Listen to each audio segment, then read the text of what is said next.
Bismillahirrahmanirrahim. Assalamualaikum warahmatullahi wabarakatuh.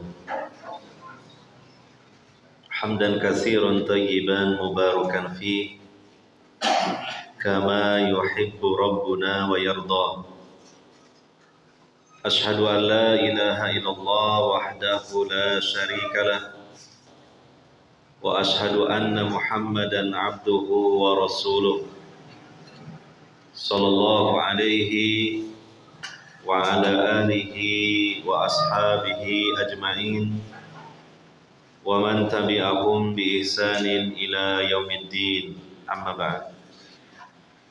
Hadirin wa hadirat, para bapak, para ibu, saudara-saudari sekalian yang semoga selalu mendapatkan rahmat dan juga taufik dari Allah Subhanahu wa taala.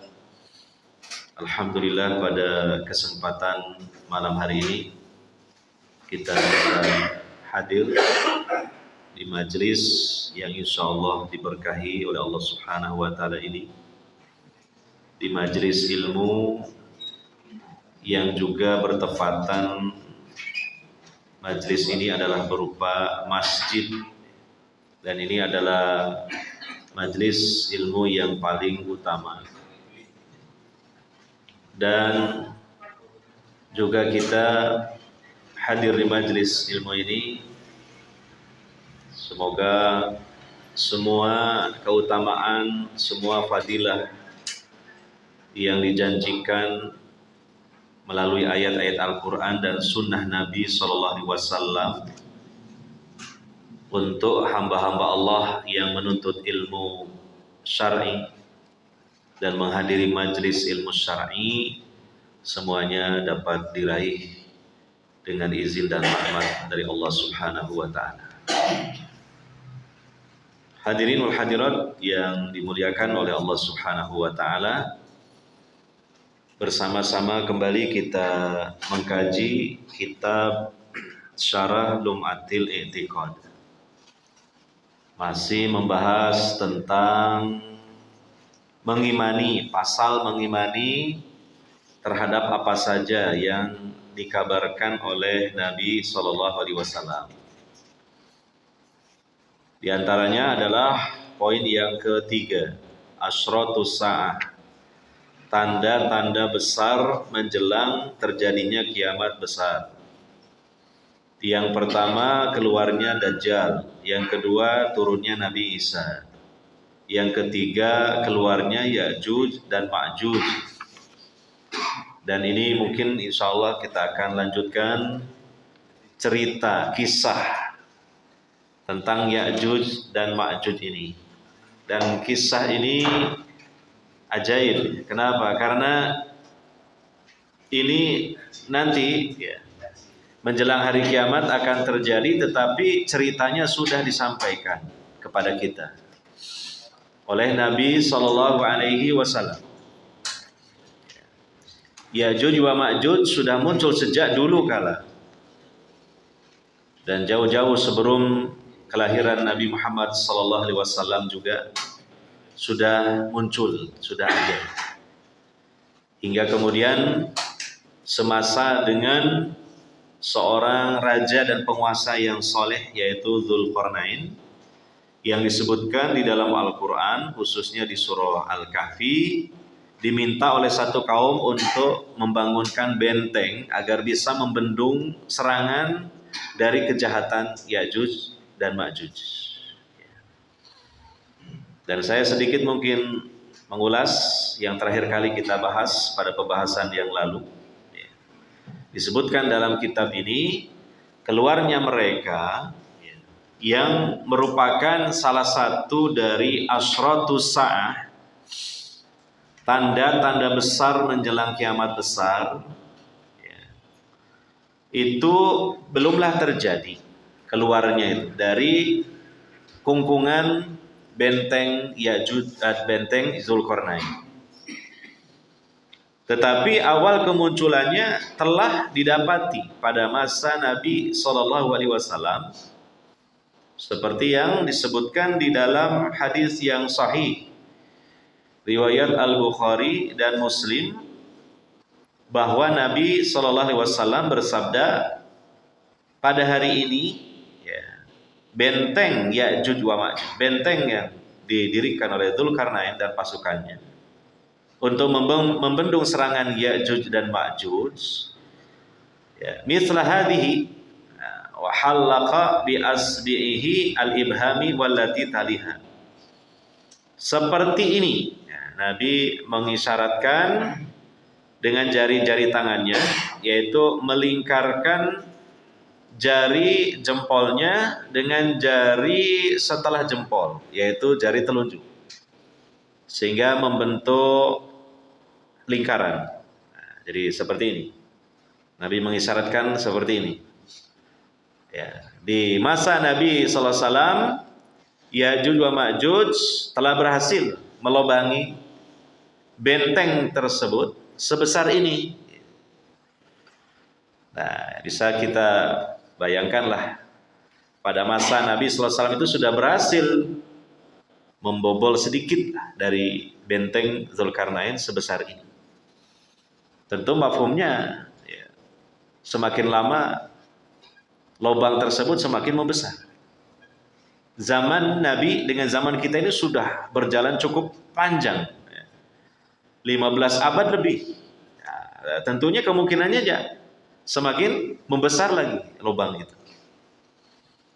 Ya, hingga akhirnya nanti kalau sudah memang sebagaimana yang telah Allah janjikan dan telah Allah tetapkan, menjelang kiamat besar, mereka Ya'juj dan Ma'juj berhasil membobol, mendobrak benteng tersebut sehingga mereka menyeruak keluar dari situ, lalu menebar ya kekejaman dan kejahatan di muka bumi.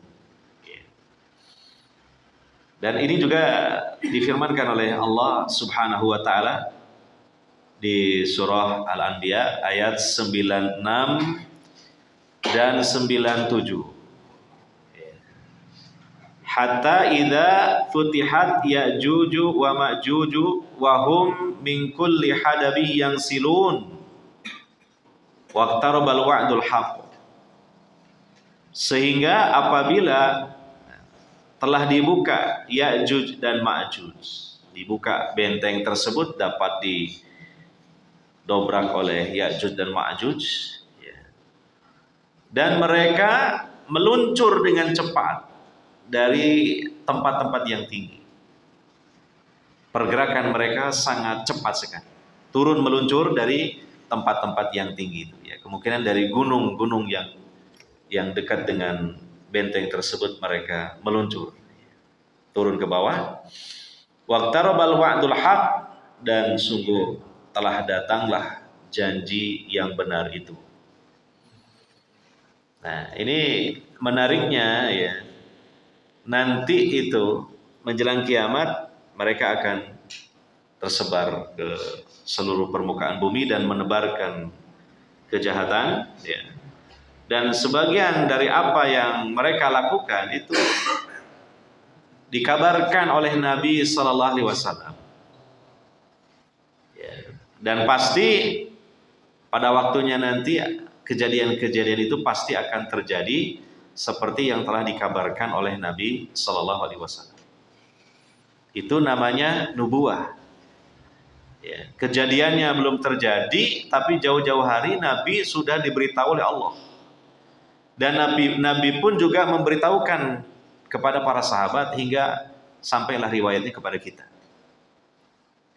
Nah, di sini yang saya maksud uniknya atau ajaibnya, bukan kisah dari orang-orang terdahulu pada peristiwa yang lalu di zaman yang lalu.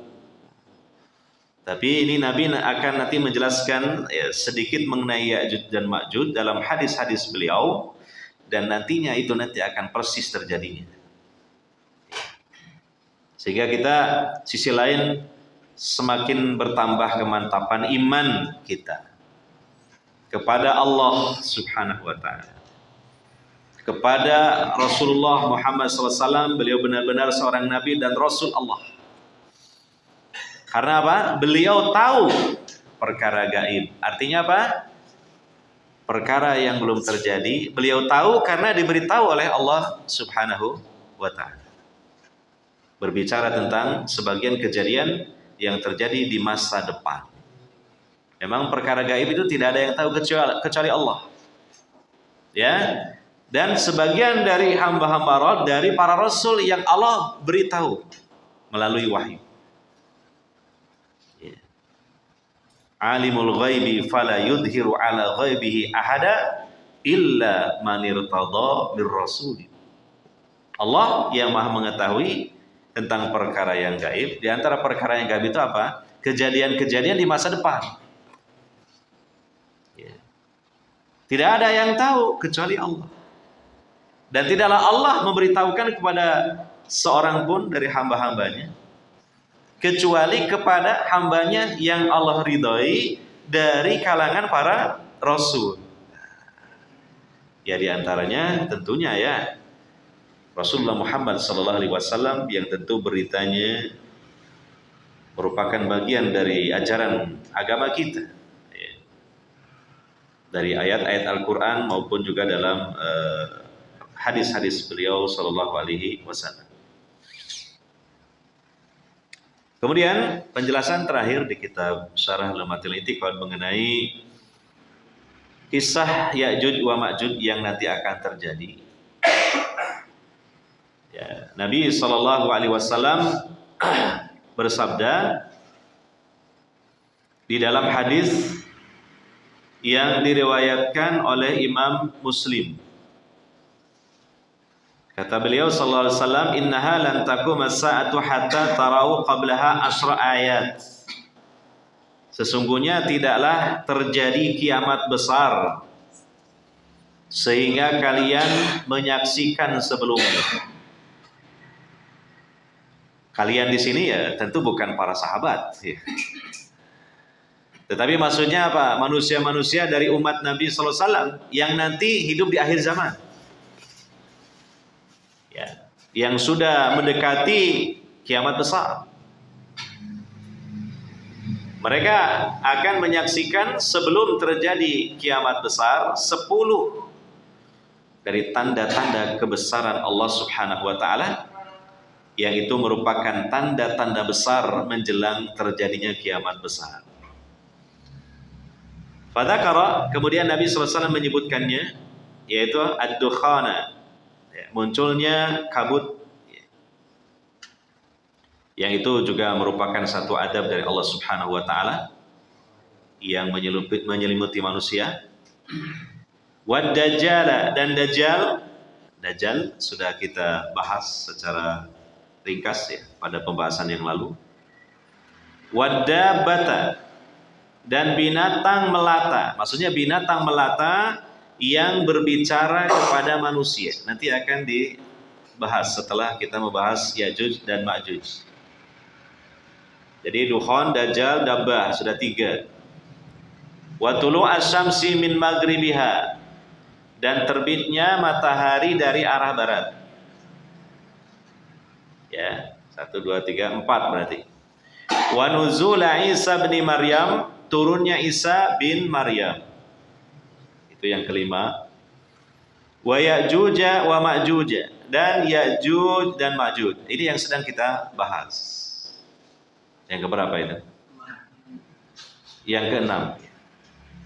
Wa salasata khusufin, terjadi 3 penenggelaman bumi. Maksudnya penenggelaman sebagian wilayah di bumi.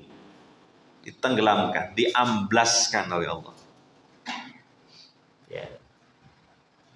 Khusufun bil masyriqi, yaitu penenggelaman wilayah bumi yang ada di timur.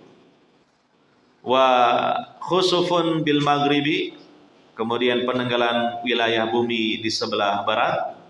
Wa khusufun bi jaziratil arabi, dan penenggelaman sebagian wilayah bumi di Jaziratul Arab. Berarti 6 tambah 3 jadi 9. Wa akhiru dzalika, dan yang terakhirnya yaitu yang ke-10, narun takhruju minal yamani tatrudun nasa ila mahsyarihim, munculnya api yang keluar dari negeri Yaman, kemudian menggiring manusia sampai ke tempat mereka dikumpulkan. Nah, itu ada 10, dan salah satunya adalah keluarnya Ya'juj dan Ma'juj. Ya. Nah, mengenai sebagian cerita yang akan terjadi berkenaan dengan Ya'juj dan Ma'juj, itu juga disebutkan di hadis Imam Muslim melalui sahabat An-Nuwas ibni Sam'an, bahwa Nabi SAW qala bersabda, ya, fi Isa bin Maryam ba'da qatlihid Dajjal. Nabi SAW bercerita tentang Nabi Isa bin Maryam setelah beliau membunuh Dajjal. Ya, setelah beliau membunuh Dajjal. Ya, kan kita sudah membahasnya ketika Dajjal dalam perjalanannya menuju Baitul Maqdis dihadang oleh Nabi Isa. Karena Nabi Isa memang memburu Dajjal hingga akhirnya mendapati Dajjal dan kemudian membunuh. Fabainama huwa kadzalik, maka tatkala Nabi Isa dalam keadaan seperti itu, jadi setelah membunuh Dajjal, id awhallahu ila Isa anni qad akhrajtu ibadan li la yadani li ahadin bi qitalihim. Allah Ta'ala mewahyukan kepada Nabi Isa, yang isinya Allah Ta'ala berfirman, sungguh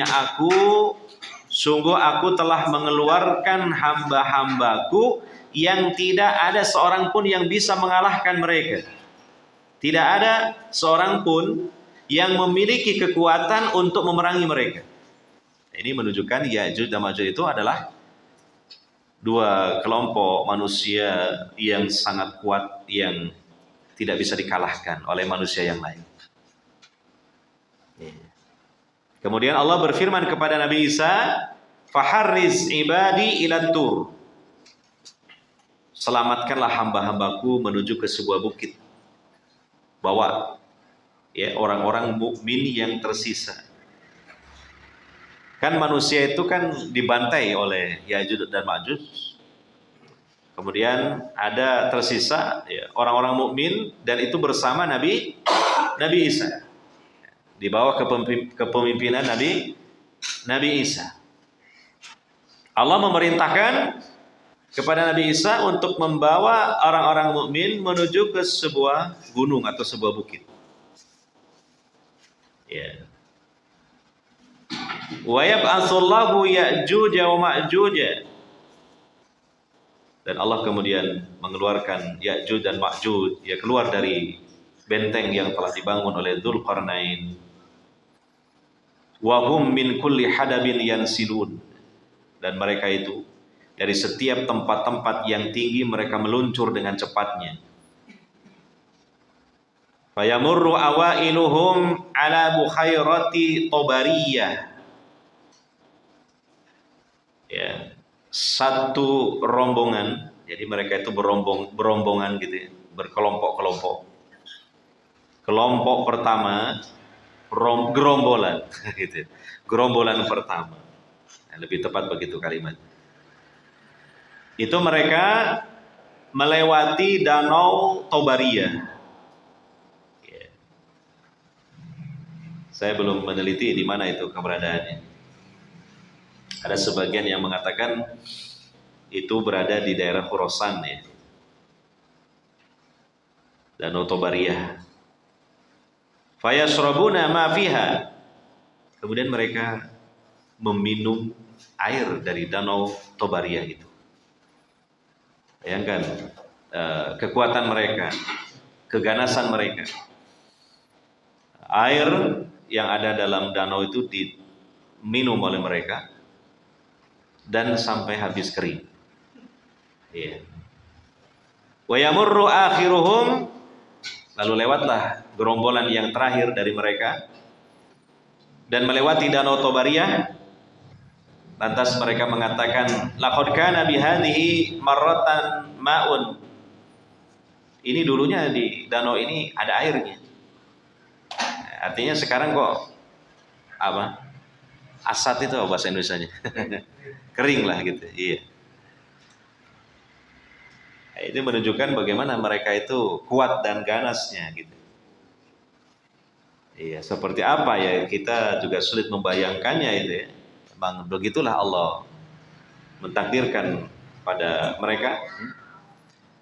Ya. Sebagaimana juga sebelumnya Allah mentakdirkan Dajjal, ya kan? Yang Dajjal itu juga dari kalangan manusia tapi punya kehebatan yang luar biasa itu. Ya, hanya saja kalau Dajjal satu orang, kalau Ya'juj dan Ma'juj ini dua kelompok besar. Ya, dari kalangan manusia keturunan Yafith bin Nuh itu. Hatta summa yasirun, kemudian mereka berjalan lagi. Hatta yantahu ila Jabalil Khamri. Hingga sampailah mereka di Gunung Khamr. Wa huwa Jabalu Baitul Maqdis. Gunung Khamr itu adalah gunung Baitul Maqdis, berarti dekat di arealnya Baitul Maqdis, di arealnya Baitul Maqdis Gunung Khamr itu. Fayaqulun, maka mereka mengatakan, laqad qatalna man fil ardi. Sungguh kita ini sudah berhasil membunuh seluruh manusia atau seluruh makhluk hidup di muka bumi ini. Halumma falnaqtul man fis sama. Kemari, marilah kita bunuh juga makhluk-makhluk yang ada di langit sana. Ya, menurut mereka seluruh makhluk hidup, terutama manusia yang menghuni bumi sudah mereka bantai semua. Lalu mereka mengajak teman-temannya, mari kita bunuh juga makhluk-makhluk yang ada di langit. Jadi itu menunjukkan kecongkakan dan kesombongan mereka.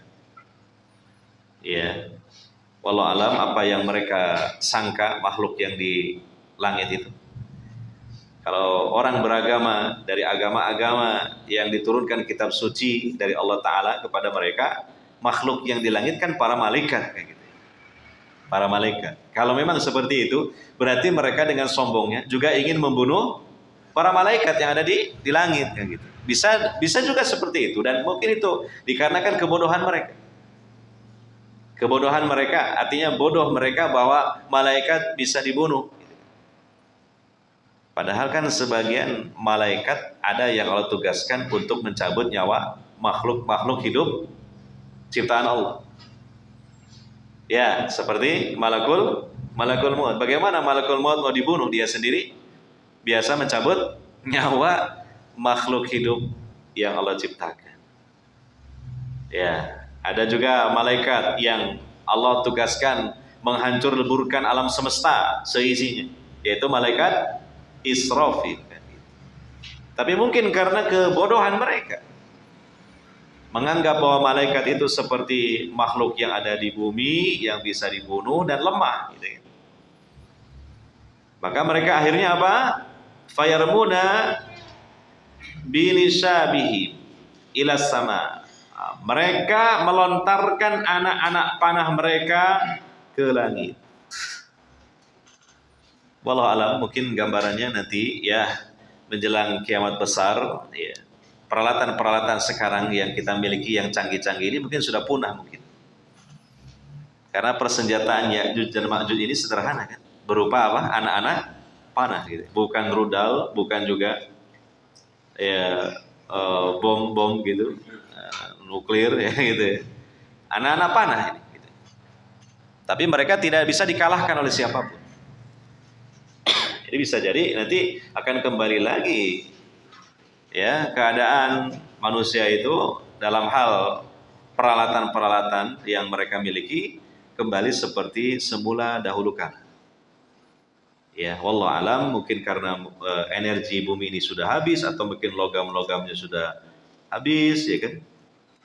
Kalau secara teori kita kan memang ada kemungkinan seperti itu ya. Contoh seperti minyak bumi, kayak itu kan terbentuknya itu kan lama tapi diambilnya kan terus menerus dalam jumlah yang sangat besar kan gitu.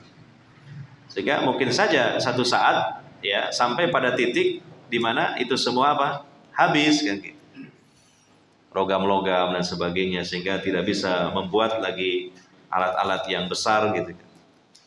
Bisa saja jadi seperti itu. Tapi intinya secara dohirnya ini Ya'juj dan Ma'juj ini persenjataannya ya sederhana. Ya. Jadi menggunakan anak-anak panah.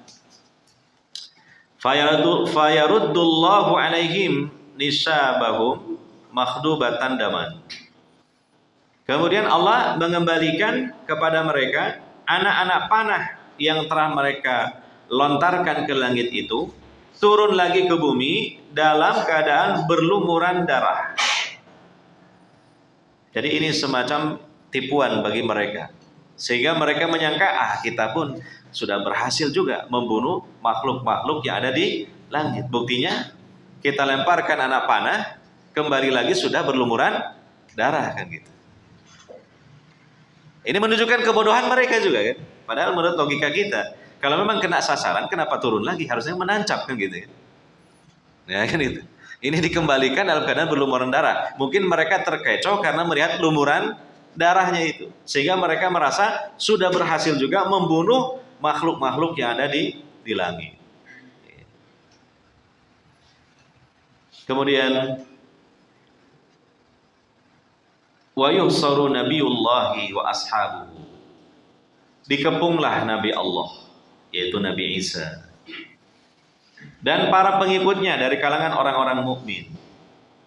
Dikepung, ternyata akhirnya ketemu oleh Ya'juj dan Ma'juj. Ternyata masih ada manusia yang hidup di muka bumi. Ya, hingga akhirnya ya singkat ceritanya mereka mengepung Nabi Isa dan orang-orang yang beriman itu. Hatta yakuna ra'su thawri li ahadihim khairan min mi'ati dinarin li ahadikum al-yawm.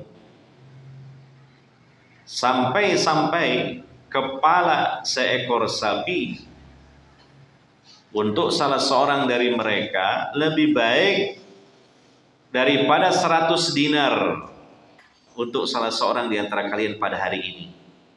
Ini satu ungkapan menunjukkan suasana yang sangat mencekam, suasana yang sangat genting. Ya. Bagaimana tidak? Orang-orang beriman dan Nabi Isa yang jumlahnya tentu relatif lebih sedikit ya dibanding Ya'juj dan Ma'juj yang sangat besar, mereka mengepung dari sekeliling ya Nabi Isa dan orang-orang yang beriman. Jadi orang-orang beriman tentu merasa khawatir dan takut. Digambarkan seperti itu. Yeah. Fayarghabu Nabiullah Isa wa ashabuhu ilallah. Kemudian Nabi Isa dan para pengikutnya orang-orang yang beriman, mereka berdoa berharap kepada pertolongan Allah Subhanahu wa taala. Ya, semacam beristighosah lah. Jadi berdoa di saat terjadinya mara bahaya, meminta pertolongan kepada Allah Subhanahu wa taala. Iya. Ternyata doa mereka dikabulkan oleh Allah Subhanahu wa taala. Ini dapat diambil pelajaran ya. Kalau kita ini lemah dalam menghadapi orang-orang yang kuat, maka segera hubungi Allah yang Maha Kuat dengan doa. Karena doa, kata Nabi sallallahu alaihi wasallam, silahul mu'min, senjatanya seorang mukmin. Ya. Yang tentunya kalau ini dikabulkan doa yang merupakan senjatanya orang mukmin dapat mengalahkan seluruh senjata apapun yang dimiliki oleh musuh. Karena Allah Subhanahu wa taala yang mengalahkan mereka, yang mengalahkan musuh-musuh orang beriman. Tadi kan sudah dijelaskan.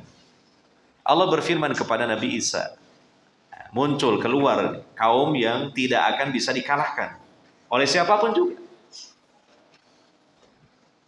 Ya, nah oleh Nabi Isa pun tidak dikalahkan, tetapi dengan sebab apa? doa bersama orang-orang mukmin. Ini yang terkadang dilupakan oleh seorang mukmin sendiri, senjata ampuhnya ini, yaitu apa? Doa.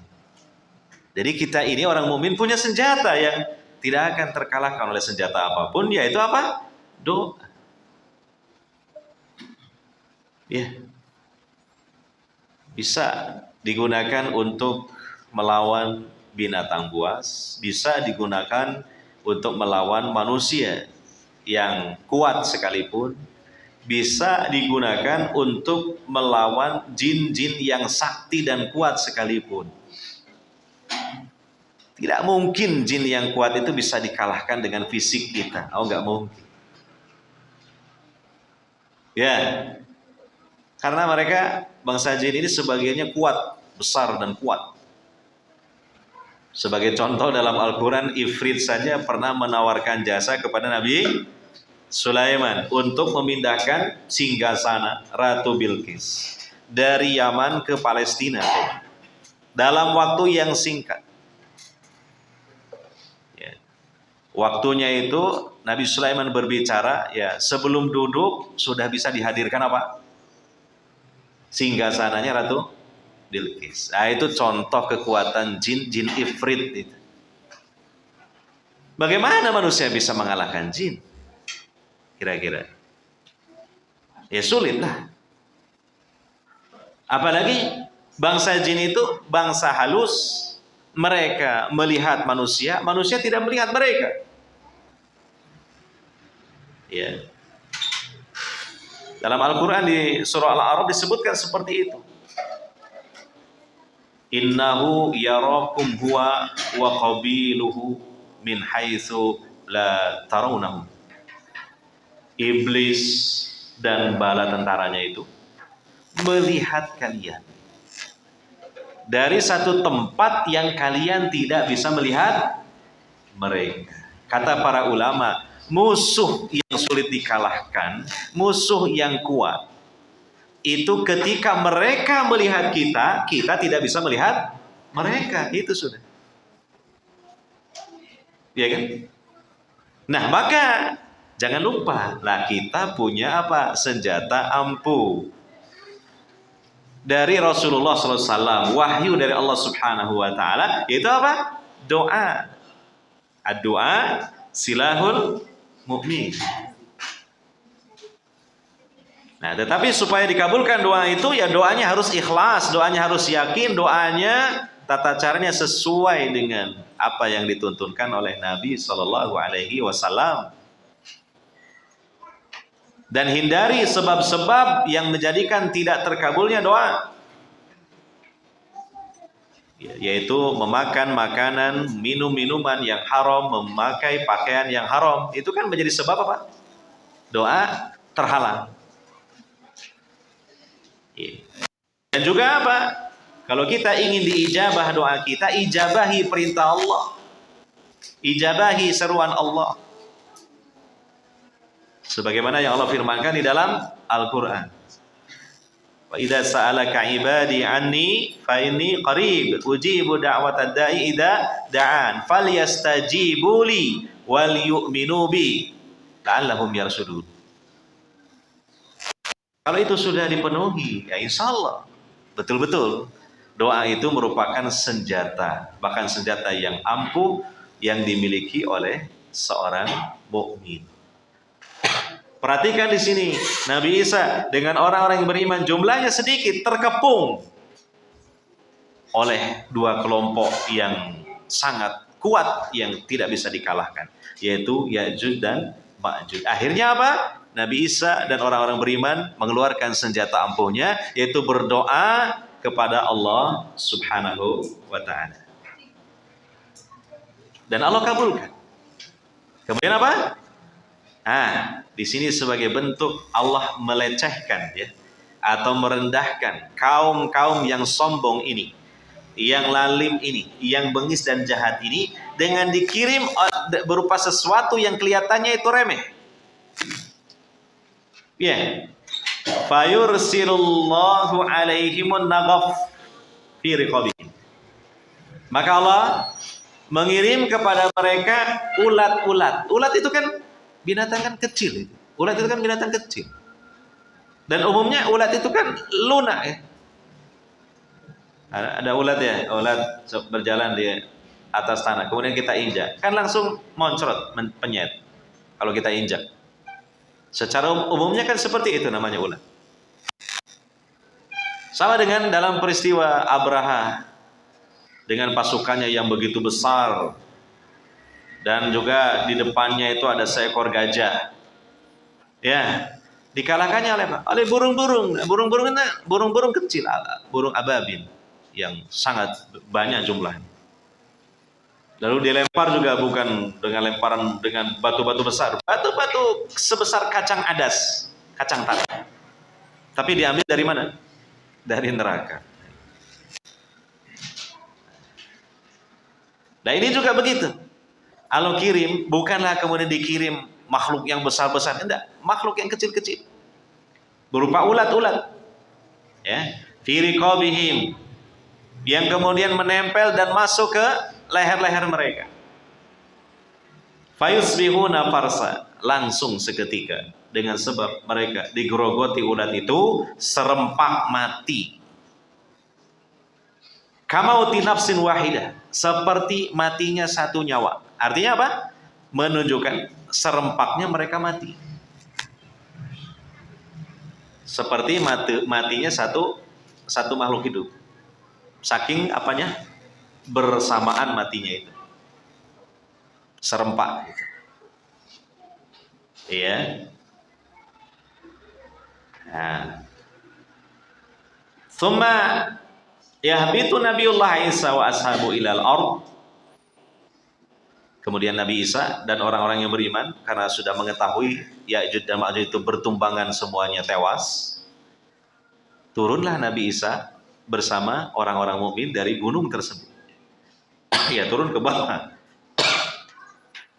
Fala yajiduna mawdi'a shibrin illa mala'ahu zihamuhum wa natanuhum. Begitu sampai di bawah, tidak ada satupun tempat sepanjang satu jengkal, melainkan mesti di atasnya ada bangkainya Ya'juj dan Ma'juj. Bangkai yang berlumuran dengan nanah itu. Natan itu artinya nanah, bercampur nanah. Ya, ini menunjukkan saking banyaknya itu Ya'juj dan Ma'juj, maka tidak akan ditemui di atas tanah ini, melainkan di situ mesti ada bangkainya Ya'juj dan Ma'juj. Gitu. Berserakan, ya. Kemudian fayarghabu Nabiullah Isa wasabu ilallah. Nah, ini juga bingung juga Nabi Isa. Bagaimana ini mau menginjakkan kaki ini? Penuh semua oleh bangkai-bangkainya Ya'juj dan Ma'juj. Akhirnya Nabi Isa dan orang-orang yang beriman berdoa lagi kepada Allah Subhanahu wa taala. Bagaimana caranya mengevakuasinya? Mau mengevakuasi kemana? Lagi pula sudah menjadi bangkai yang busuk dan menjijikan bercampur nanah. Bagaimana? Ya, akhirnya apa? Berdoa lagi mereka kepada Allah Subhanahu wa taala. Allah kabulkan doa mereka. Fayursilu alaihim tayran ka'nakil bukhti. Allah kirim kepada mereka burung-burung yang leher mereka panjang-panjang seperti lehernya onta. Fatahmiluhum, kemudian burung-burung itu mengambil apa? Bangkai-bangkainya Ya'juj dan Ma'juj. Fatatruhuhum haitsu sya'allah, kemudian burung-burung itu melemparkan bangkai-bangkai Ya'juj dan Ma'juj ke satu tempat yang dikehendaki oleh Allah. Begitulah akhir kesudahan cerita. Kejadiannya belum terjadi, tapi sudah ceritanya sampai ke kita. Nanti pasti akan terjadi seperti itu, tanpa ada keraguan sedikit pun di hati kita. Makanya masuk dalam pasal mengimani, membenarkan setiap kabar apapun yang disampaikan oleh Nabi Sallallahu Alaihi Wasallam. seajaib apapun tetap kita mengimaninya. Karena semuanya terjadi atas kehendak dan kekuasaan Allah Subhanahu wa taala. Tidak ada yang mustahil bagi Allah, tidak ada yang sulit di hadapan Allah.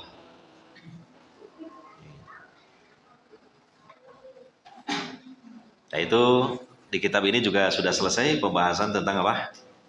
Ya'juj dan Ma'juj. Jadi juga lagi-lagi dengan sebab dipungkasi oleh Nabi Isa sebagaimana Dajjal. Nabi Isa ini luar biasa ya. Dalam artian Allah berkehendak untuk ya terjadinya peristiwa-peristiwa yang ajaib pada Nabi Isa. Lagi pula ajaibnya juga apa? Nabi Isa itu kan sampai sekarang masih hidup gitu. Di langit yang kedua. Ya. Dari peristiwa dikepungnya oleh pasukan Romawi yang bersekongkol dengan orang-orang Yahudi, sampai detik ini beliau masih hidup. Dan nanti menjelang hari kiamat Allah turunkan ke muka bumi ini, lalu kemudian melakukan hal-hal yang begitu besar. Ya, termasuk diantaranya apa? Dengan sebab doanya Nabi Isa ini dan orang-orang beriman yang berserta beliau, dimusnahkannya Ya'juj dan Ma'juj. Dan memang sunnatullah seperti itu, tidak akan dibiarkan makhluk-makhluk yang lalim itu hidup terus. Ada nanti ya dengan sebab segolongan manusia yang lain yang kemudian akan membasmi mereka. Allah mengatakan ja'al haq wa zahaqal batil innal batila kana zahuqa.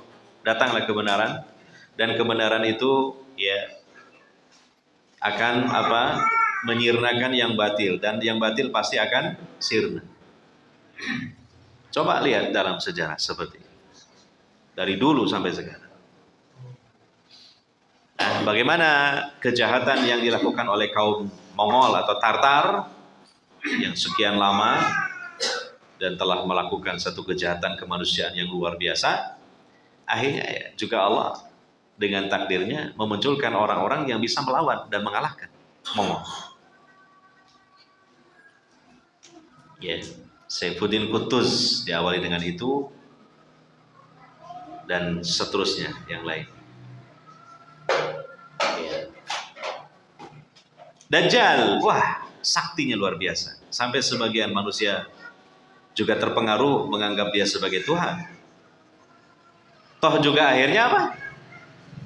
Dibunuh oleh Nabi Isa dalam waktu yang sangat singkat. Bahkan dalam satu riwayat sebelum ditombak sudah meleleh duluan ketika melihat Nabi Isa. Ya'juj wa Ma'juj demikian. Ya, jadi itulah sunnatullah di alam semesta ini dan merupakan bagian dari keadilan Allah Subhanahu wa ta'ala. Ada kaum-kaum yang semena-mena yang berbuat zalim, tapi akhirnya pun toh nanti akan dibinasakan, dihukum oleh Allah Subhanahu wa ta'ala. Ya, makanya di Al-Qur'an disebutkan walaula daf'ullahin nasa lafasadatil ardh. Ya. Kalau Allah tidak menjadikan sebagian untuk bisa mencegah kejahatan sebagian yang lain, maka rusaklah dunia ini. Ya. Nah ini, cuma masalah waktunya, nah itu semua kembali kepada kehendak Allah Subhanahu wa ta'ala. Lihat dalam perjuangan Nabi Muhammad sallallahu alaihi wasallam, ya. Musyrikin Quraisy yang begitu mereka angkuh, sombong dan merasa paling kuatlah kabilah di Arab yang kuat ya. Itu kan di situ banyak para ahli perang ya kan. Akhirnya kemudian apa? Dikalahkan dalam peristiwa Fathu Makkah. Demikian kekuasaan Romawi Persia yang begitu besar, kekuatan adidaya ketika itu yang sudah berlangsung berabad-abad lamanya, akhirnya tumbang oleh kaum muslimin pada masa khilafah Umar Ibn Khattab dan disempurnakan lagi pada masa khalifah dari dinasti Utsmaniyah, yaitu Muhammad Al-Fatih yang menaklukkan kota Konstantinopel. Jadi begitulah kalau kita simpulkan sejarah manusia. Iya, semua seperti itu. Termasuk yang kecil-kecil lah kejadian dibanding dengan yang disebutkan dalam Al-Quran, mungkin dalam sejarah bangsa-bangsa yang menjajah kita, Belanda, Jepang, ya akhirnya juga Allah hancurkan dengan sebab sebagian yang lainnya. Yang awalnya sudah merasa superior, sudah paling kuat, paling bisa mengalahkan semuanya, akhirnya runtuh juga.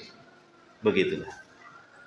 Ya, maka ya kita semestinya, kita ini kodratnya itu yang benar apa? Hamba Allah, ibadullah, yang harus tunduk patuh mengabdi kepada Allah Subhanahu wa taala, ya, merendahkan hati bahkan menghinakan diri di hadapan Allah Subhanahu wa taala. Turutilah maunya Allah, turutilah aturan Allah Subhanahu wa taala. Itulah sebenarnya ya yang sesuai dengan hukum Allah taala di muka bumi ini. Saya akan meraih kesuksesan, kebahagiaan hidup dunia hingga di akhirat. Mungkin ini saja yang dapat kita bahas pada kesempatan kali ini, atau mungkin inilah mungkin materi yang dapat kita sampaikan pada kesempatan kali ini, dan mungkin nanti ada sesi tanya jawab setelah dikumandangkan adzan Isya di masjid kita ini. Demikian.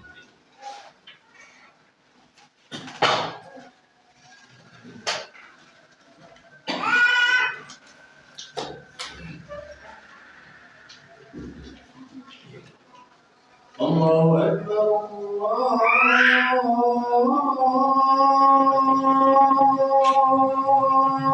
Akbar.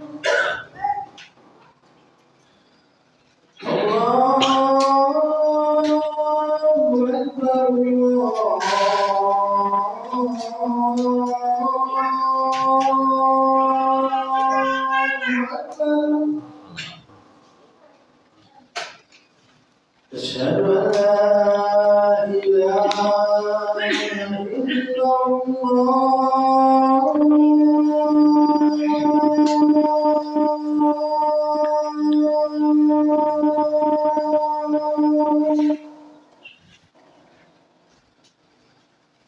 أشهد أن لا إله إلا الله.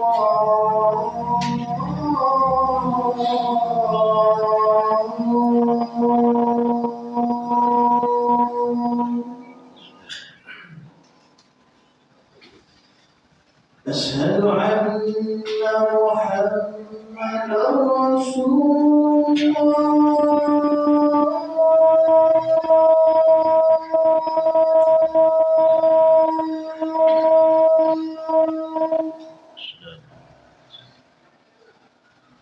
أشهد أن محمدا رسول الله.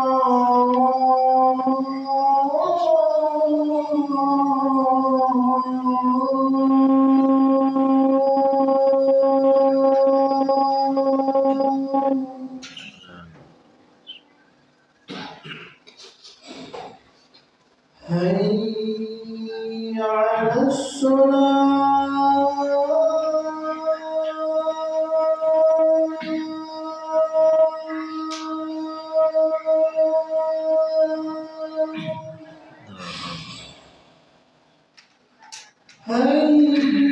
على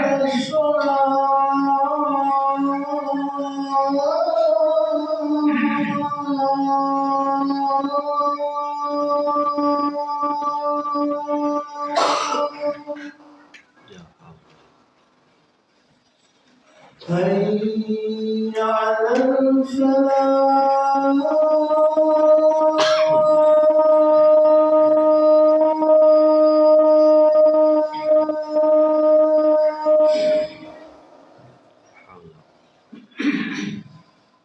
حي على الفلاح.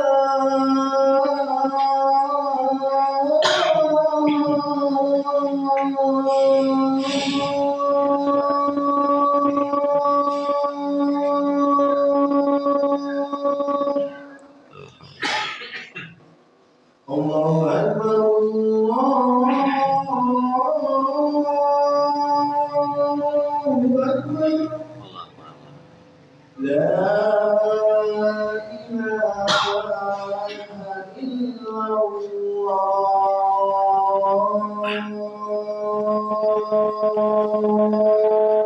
لا إله.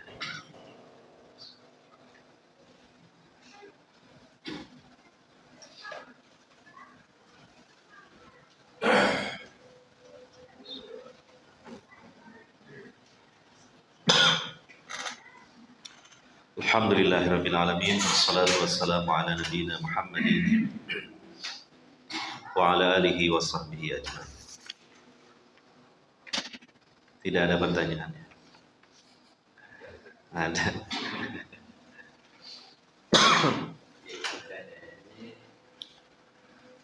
Di luar tema ini ada yang mengatakan bahwa sebelum itu tidak ada surat Al-Mulk. Ini sebagian yang mengatakan ada hadisnya doa, ada yang sampai yang benar di mana? Sebelum apa? Tidur. Sebelum tidur. Iya.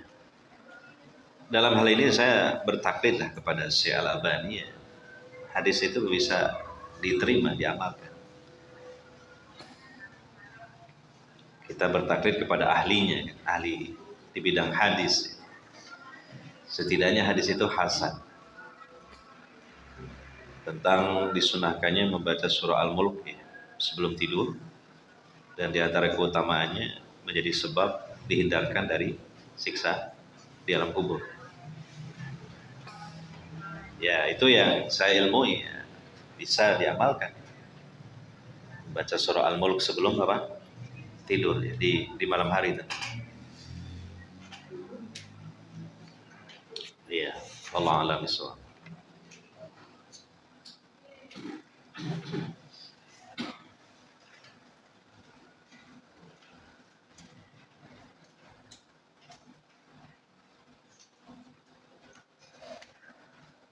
Untuk lebih mendetailnya saya belum memiliki pembahasan yang mencukupi masalah ini.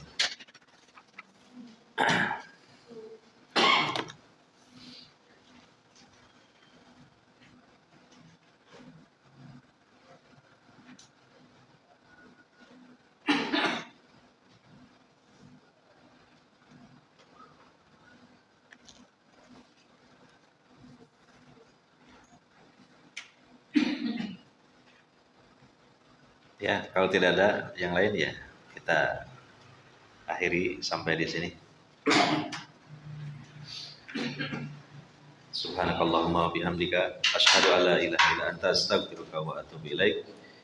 Wassallallahu ala nabiyyina Muhammadin wa ala alihi wa sahbihi ajmain.